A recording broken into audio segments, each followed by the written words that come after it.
తిరుపతిని రాజధానిగా చేయాలని కోరుతూ మాజీ ఎంపీ చింతామోహన్ ఆకాంక్షించారు. ఈ సందర్భంగా ఆయన మాజీ రాష్ట్ర ముఖ్యమంత్రి చంద్రబాబు నాయుడు, ప్రస్తుత రాష్ట్ర ముఖ్యమంత్రి జగన్మోహన్ రెడ్డిలను వారి వైఖరిని తెలియజేయాలని డిమాండ్ చేశారు. తిరుపతి ప్రెస్ క్లబ్లో మంగళవారం ఉదయం ఏర్పాటు చేసిన మీడియా సమావేశంలో ఆయన మాట్లాడుతూ రాయలసీమ అభివృద్ధి చెందాలంటే తిరుపతి రాజధానిగా చేయాలని తెలిపారు. అందుకు కావలసిన సమగ్ర పరిస్థితులు తిరుపతికి నెలకొని ఉన్నాయని తెలిపారు. ఏర్పేడు నుంచి రాపూరు వరకు 1,00,000 ఎకరాల ప్రభుత్వ భూమి ఉందని, అలాగే విశ్వవిద్యాలయాలు, ప్రభుత్వ ఆసుపత్రులు, విద్యాలయాలు ఉన్నాయన్నారు.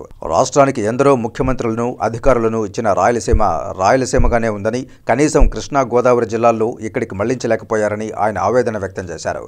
చంద్రబాబు నాయుడు 14 సంవత్సరాలు రాష్ట్రానికి చేసిందేమీ లేదని ఆయన విమర్శించారు. అలాగే ప్రస్తుత ముఖ్యమంత్రి జగన్మోహన్ రెడ్డి 4 సంవత్సరాల 9 నెలల పాలనలో ప్రజలకు ఒరగబెట్టిందేమీ లేదని ఆయన తీవ్రంగా విమర్శించారు. చంద్రబాబు మైదానంలో లేడని, మీడియాలో ఉన్నాడని ఎద్దేవా చేశారు.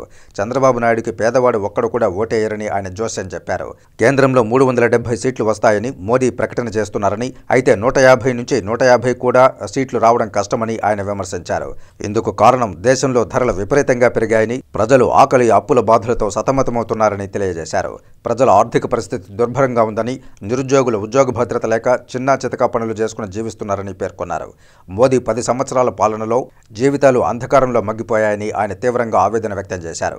వీరబ్రహ్మం గారు ఎప్పుడో కాలజ్ఞానంలో తిరుపతి రాజధాని అవుతుందని చెప్పారని, అది నిజం చేయాల్సిన బాధ్యత రాయలసీమ వాసులకుందని ఆయన నొక్కి చెప్పారు.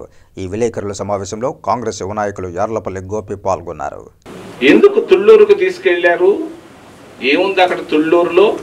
ఆర్థిక ప్రయోజనాలు తప్పించి ఏమున్నాయి? నేను ఆ రోజే చెప్పాను, వెయ్యి పునాది వెయ్యి ముందు అది ఒక శపించబడ్డ స్థలం, వెయ్యొద్దు, అది జరగదు అని చెప్పాను. 10 ఏళ్ళైనా ఈరోజు దాకా జరగలేదు. అది ఏం సాధించాడు చంద్రబాబు? 14 సంవత్సరాల్లో ఏమి చేశాడు? ఈరోజు నేను పోయి మున్సిపల్ కార్పొరేషన్ ఆఫీస్ దగ్గర కేకలు పెట్టి అరిసి వచ్చాం. అది ఇస్తాను మీకు. ఏం చేశాడు చంద్రబాబు? ఎందుకు మళ్ళీ ఇంకొక 5 ఏళ్ళు తొందరబాబు అంటాను నేను ఆయన్ని? మీరు పోతారేమో, పోతే అడగ చెప్పండి, నేను ఇటు చెప్పాను. తొందరబాబు ఏం ఆలోచిస్తున్నాడు ఆయన? ఇటు అంటాడు. ఏముంది ఆడు ఇటు అనేదానికి? అది ఏమీ లేదు. గ్రౌండ్లో చంద్రబాబు లేనే లేడు.